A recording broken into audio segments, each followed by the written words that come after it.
नमस्कार, आदाब, सत श्री अकाल। लाइव नेशन 7 में आपका स्वागत है। मैं शादाब मलिक। बात करते हैं मदन सैनी की।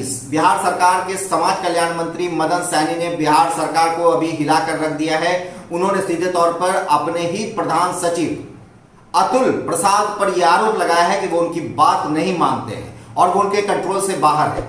ऐसी घटना जब एक आईएएस और एक मंत्री के बीच में घटी हो, ये कोई पहली घटना नहीं है। 2020 में भी स्वास्थ्य विभाग के मंत्री मंगल पांडे ने अपने ही प्रधान सचिव उदय सिंह कुमावत पर यह आरोप लगाया था कि वो मंत्री की बात नहीं मानते हैं। इस तरह की बात पहले भी उठी है और कई बार उठी है। मैं आपको लेकर चल रहा हूं बहुत पहले, लेकिन आप सुनकर ताज्जुब करेंगे कि साल 1967 बिहार में पहली बार बनी थी गैर कांग्रेसी सरकार और मुख्यमंत्री बने थे महामाया प्रसाद।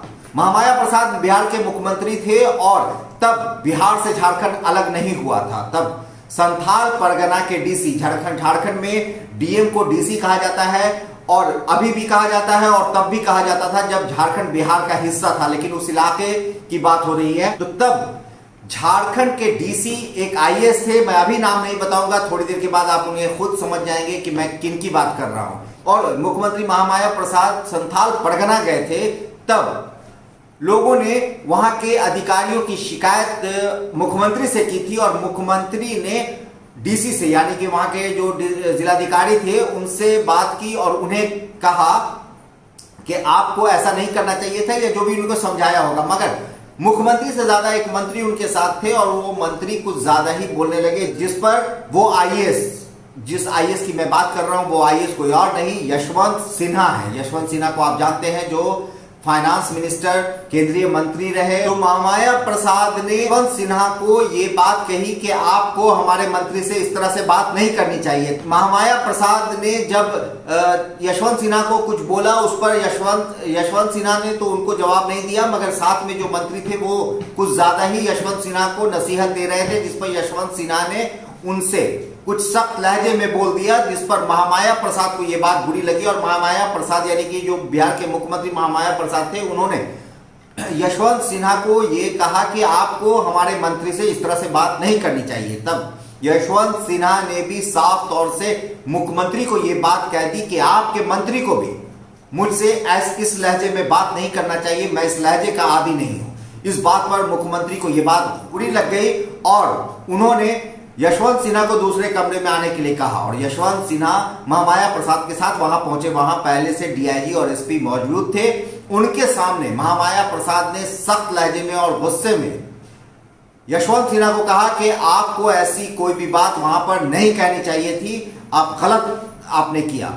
जिसके जवाब में यशवंत सिन्हा ने कहा कि आपके मंत्री को भी ऐसे लहजे में मुझसे बात नहीं करनी चाहिए, मैं इसका आदी नहीं हूं। तो महामाया प्रसाद ने गुस्से में आकर कहा कि तब तुम अपना बोरिया बिस्तर समेट लो और अपनी नई नौकरी खोज लो, क्योंकि तुम्हारी नौकरी पर खतरा आ गया है।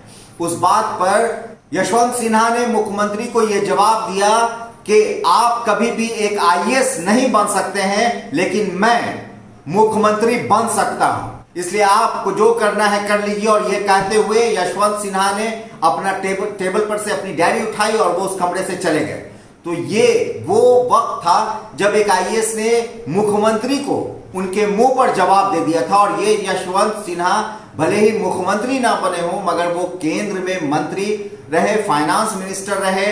और वो तो उस वक्त की बात है, मगर जब महामाया प्रसाद की सरकार गई तो उसके बाद जब कर्पूरी ठाकुर की सरकार आई, तो कर्पूरी ठाकुर ने यशवंत सिन्हा को बिहार का चीफ सेक्रेटरी बनाया था। जी हाँ, जब मुख्यमंत्री कर्पूरी ठाकुर थे तो यशवंत सिन्हा बिहार के चीफ सेक्रेटरी भी रह चुके हैं। ये वही यशवंत सिन्हा हैं जो बाद में केंद्रीय मंत्री बने, जिन्हें आप जानते हैं। वो बीजेपी के कद्दावर नेता भी रहे, भले ही अब उनकी बीजेपी से नहीं पटी और अब वो अलग अपनी पार्टी, या फिर कहा जाए कि वो अलग बीजेपी से हैं।